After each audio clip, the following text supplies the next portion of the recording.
Hi, welcome to the Recovery Daily podcast. I'm your host, Rachel Abassi. I'm a grateful recovering alcoholic and stroke survivor. If you picked up two highs when I started, I think I have to do that because the first high never seems to come through whenever I use this mic. So I guess that's when it's calculating how far my face is from it and so forth and so on. So let's see. I've been super busy between my painting of Icy Potomac, which you can see on my Facebook, and making my palazzo pants, which turned out to be just pants because I wanted wide leg, but they're not as wide as I wanted them to be. But they still fit really nicely, so we'll see if I'll keep them or not. I have some ideas for how to make them a little more fashionable because right now they seem like mom pants. Which I know mom jeans, I don't know if they're still in style. They were in style. So I don't know. They might just be donated. We'll see. But that's coming along. I did some gardening today. I also have another project I'm working on, which is, I've been thinking about it for a while. I have these collagen um, containers. And if you're looking at the video, the scooper and the lid, I've been trying to think of something to do with them, and I figured something out. So it's going to be a gnome Christmas ornament or just a gnome. I'm not sure. I was thinking Christmas ornament. So I'm crocheting a little hat that will go on it, and then I'm going to paint it, and we'll see what happens. So stay tuned for that. So lots of busyness, and that's why I guess I just was having fun doing my hobbies yesterday, and that's why I didn't record. Time got away from me. So by the time I was ready to record, it was time to make dinner, and I made a delicious Ukrainian creamy, it was white fish with cream sauce, and it was delicious, like freaking delicious. That's delicious. So, and I had some leftovers today. Yeah, so I'm just doing lots of stuff. So, if you've been listening for a long time, that is when I'm happiest. That's how you can tell that I'm happy, and is when I'm inspired and I've got lots of things going on. I have some allergies working right now because I was just outside picking some weeds, and I have this bush trimmer where it's like an electric, like, yeah, bush trimmer. I don't know, where you can like make the bush be smooth around. So I was working on that. I love using that thing. It makes me feel like I'm a strong, independent woman when I use that thing. So I did that and picked some weeds. I have a driveway, and on one side it has a tiny little garden that is just flourishing with flowers right now and greenery. And then on the other side of the driveway, I have like a strip, and I had planted this plant that is like ground cover, and it was looking beautiful and super bright green. And then one day last week, I went outside and I look over and it's gone. All of the ground cover is gone. It's just the roots coming out of the ground. And I was like, what in the hell happened? I think something ate it.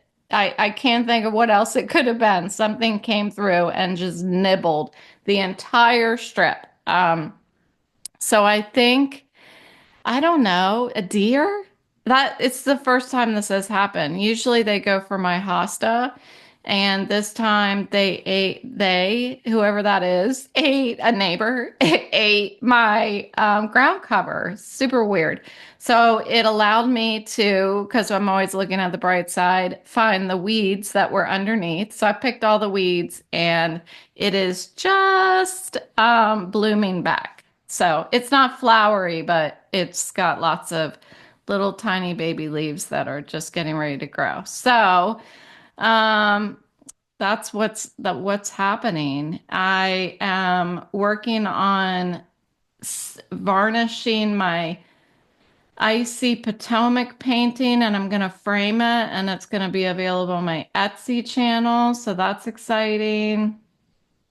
And I think that's it. I think that's all I have for you about the goings ons. Just to let you know, the dogs will bark at some point during this episode, but it seems like it doesn't really disturb us too much. It disturbs me, but maybe not you. Okay, what are you talking about today, Rachel? I'm talking about stage 4 of the acceptance framework, which coincidentally is named framework. And that's where we are mapping fear into action. So let's do a little recap. The first stage of acceptance is fine. So this is where we are saying that we're fine and we're not fine. Simple enough. The next stage is focus. So this is where it hits us that we're not fine. And we want to really look at what is actually going on between our ears, what is actually happening, and talk about it with at least one other human being. And then stage 3 is friction. So that's where the emotions start pouring in. Once we're actually vulnerable enough to look at what's actually happening. For example, I'm standing on the edge of the curb. That's what we have been talking about throughout this series. I'm standing on the edge of the curb and I'm realizing I really am disabled and I cannot step into the street without help. Even though I ignored my focus, my realization that what was actually happening, then I had the emotions. And I think where the friction happens, where the emotional wake that follows the focus stage, that's where we can make an emotional decision or we can keep going down this path of framework of acceptance. So that is, I think, very helpful that stage 3 is called framework because right at that intersection where we're feeling our emotions, we make a decision. Am I going to react to my emotions and step into the street? Or am I going to keep going through this framework for acceptance? So that's where we are at. And so when we have these emotions and fear takes over, it inevitably convinces us somewhere in the back of our minds that we're powerless. And that's why it helps me to have structure to every decision that I'm making in my life. So it's how we structure the action to move forward that helps me do it and not have to lean so much, not to have to ignore my feelings or challenge the reactions to my feelings. I have a set out structure for how to accept something that is freaking bothering me. And so stage 4 is making that plan. How am I gonna, what do I do now? What do I do that I'm standing on this curb and I'm full of fear I'm embarrassed. What do I do about it? What's a plan for moving forward? It's not going to eliminate the fear or the embarrassment, but I being able to name that emotion, I'm embarrassed and I'm fearful of what my life looks like now that I can't go into a parking lot by myself. Um, if I'm labeling those emotions, fear and embarrassment, it's going to lower my anxiety. And that's what we talked about in the last episode.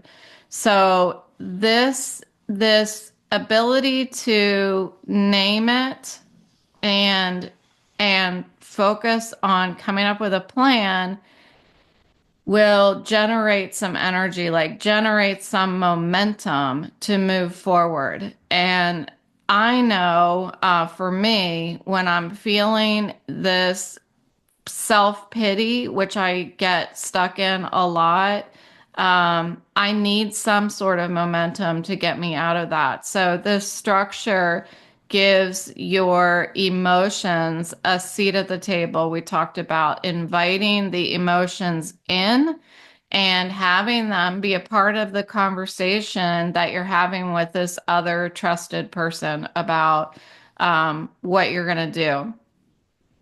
So having this clear framework can allow me to sometimes stay in my foggy mindset because sometimes I'm just so when I have that emotional reaction, I tend to not be able to think straight. So if I can lean on some sort of structure on what to do, then I just feel like I'm being guided. So this structure can transform that emotional noise into an action.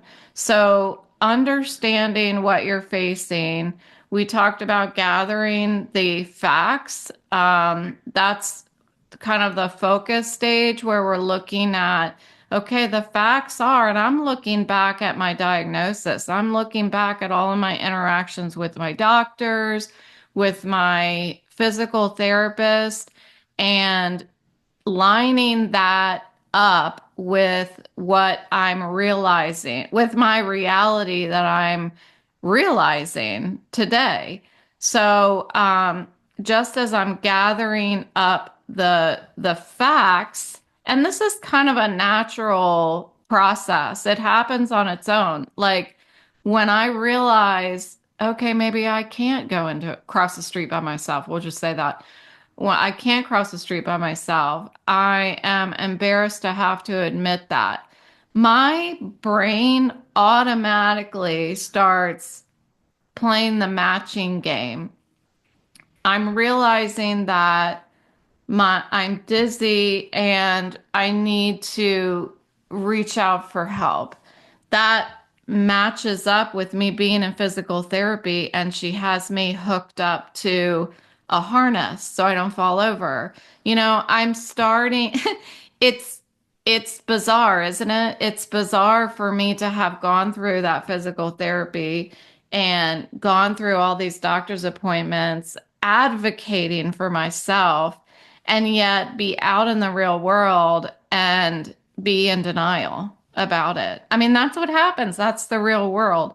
So just as I'm matching up what is my experience and what I'm feeling, what the facts are. I'm gathering the facts. I also need to gather my resources like people and tools who can help me. What applications are available to me? What support groups are available to me? What Audible books are available to me or experts? Man, YouTube is available to me, right? Um, you, Today, this just hit me. Today, I was standing inside. It's like a pod. If you've ever um, had to order one of these pods where you can move boxes into it or furniture into it, Well, I was standing inside a pod today and I felt like I was in a fun house. Like it was terrible. All I was doing was standing there and I was like, it was like I had to widen my stance, like somebody was gonna shake it or something. I almost felt like it was floating on water. Like I felt like it was moving. And I think that when you get inside something like that, like I don't know, an elevator or a donjon or anything that's like, is anything is like a closed thing that you get in. It does move when you step on it ever so slightly. And typically, our vestibular system accommodates what's happening with our vision, and our brain processes that. And it's like, okay, this might be moving, but you're still safe. Everything's fine. Well, when I do that, it does not, my brain doesn't understand it. My brain does not process it the way that everybody else does. So, what I was thinking of, and this has to do with this gathering your people and your tools and what can help you. When I was standing in it, I thought, this is exactly what my support group was talking about on Monday when they were talking about what to do if you're standing in an elevator. And, while I was listening to everybody talk about standing in an elevator and their problems with it, I was thinking, I don't have that problem, but I listened anyway. And that's interesting to me because sometimes, like if I'm in an AA meeting and somebody's talking about something that doesn't apply to me, because my mind's always got to be doing something, I'll take a little mini vacay from what's happening in the meeting. I'll stay signed on and everybody's talking, but I'll, do something else. I'll crochet or something like that. And sometimes I like go in and out of listening at that point. Well, for this, I was still listening, and I realized when I was standing there, I have the tools. I have who can help. It was automatic. That's what was happening. So, I think talking about it here is more of just an acknowledgement that this is the process that our brain goes through when we are trying to process something. So now, when we have been able to acknowledge what people and tools we have, that gives us confidence. It gives us like micro confidence. It's like um, maybe it's not as noticeable, but when I was standing inside that pod, I thought, this is normal. I guess that's what I mean. Like, it gave me like micro confidence that this is normal. Because if I didn't have that experience just days ago, listening to others with a vestibular disorder talk about the challenges of being in a elevator, I might have dropped to the floor and put my hands on the floor to, I guess, remind myself that the floor is there. Um, so it's interesting to me. So as we're acknowledging these people and these tools, we can now put together some sort of relevant plan, like goal for what we can do. So, if this means that we need to reach out to one of those people in the support group, I thought about doing that actually. I thought about reaching out and saying, "Hey, look, you guys were talking about elevators the other day, and I was standing in a pod, and this is what happened." And be really specific about, once again, talking to somebody else, another human being, and then we can talk about like, what are some specific things that I can do in that situation? What can I achieve with my disorder? And then maybe even set a time bound goal, like go inside the pod for 2 minutes and then walk out, because that is the kind of training that my brain needs. So what I ended up doing was I ended up sweeping the inside of the pod, and it was really slow, and I kept my feet very wide, and just went through and swept it and felt lack of balance, but it in the end made me feel like I achieved something, that I stood up against something that was challenging to me with my disability, and I did it anyway in a very small um time bound way. Like I just stayed in there for a little bit and swept it.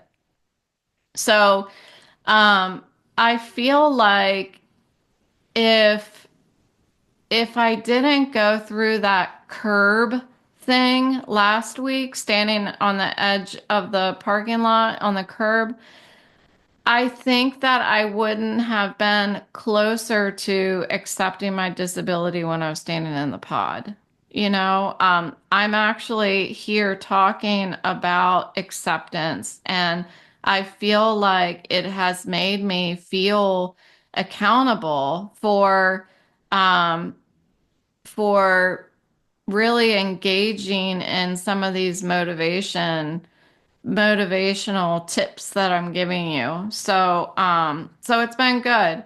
Um, and then let's see. So we've got so to break down that last thing that we just went over. So the framework that we're working on within the framework stage is gathering the information, reaching out to resources, people, and tools, setting up a micro goal, and then be accountable. So report back to that person that you were working with in the resources. Who can you reach out to? So it was information, resources, micro goals, and accountability. Um, so even with having a plan like that, it still can be, we're not going to succeed every time.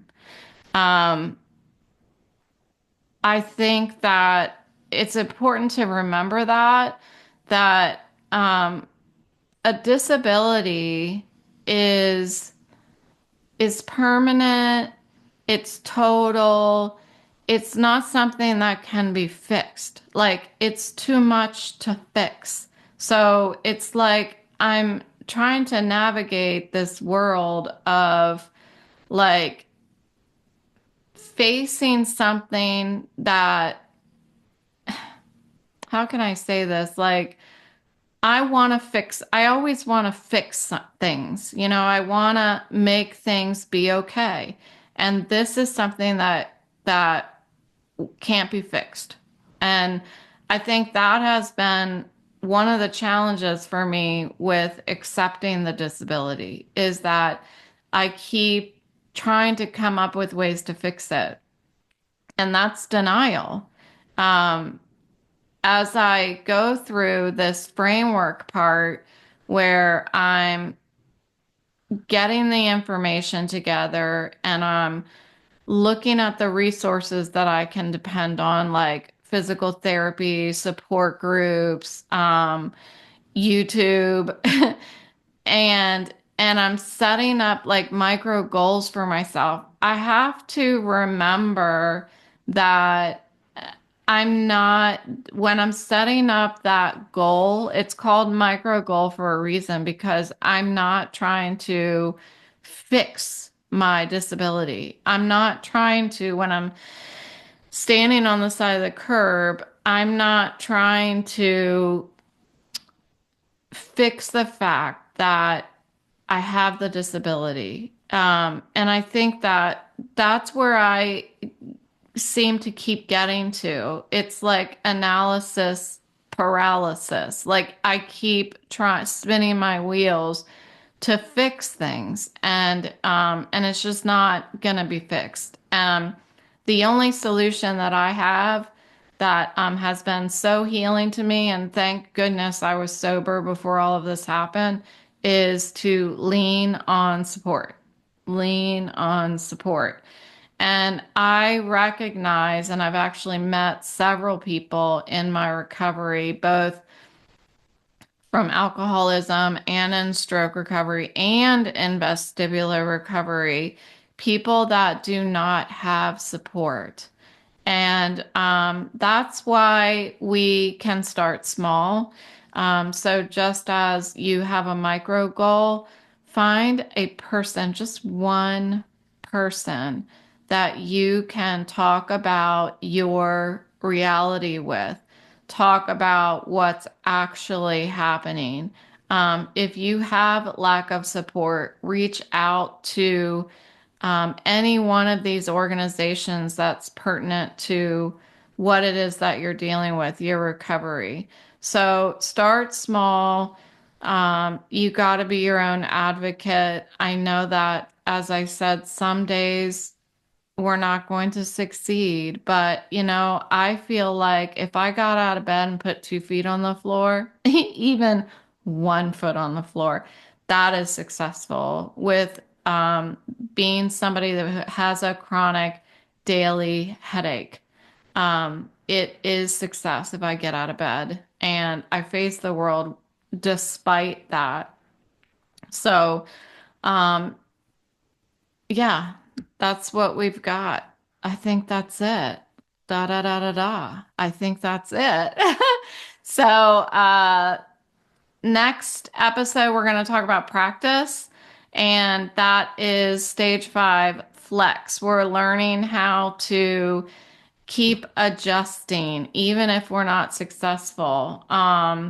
So things like, okay, I tried to sweep in the pod, but then afterwards, I feel absolutely terrible. How can I adjust to keep challenging my fears and keep challenging that which is hard without giving up? Because obviously, like, life isn't going to follow a script for me, and recovery isn't linear. I have good days and I have bad days. And one thing I've learned absolutely for sure is how to bend and adapt and keep walking forward despite when things go sideways. Literally, when things go sideways. So thanks for listening today, and I will talk to you tomorrow.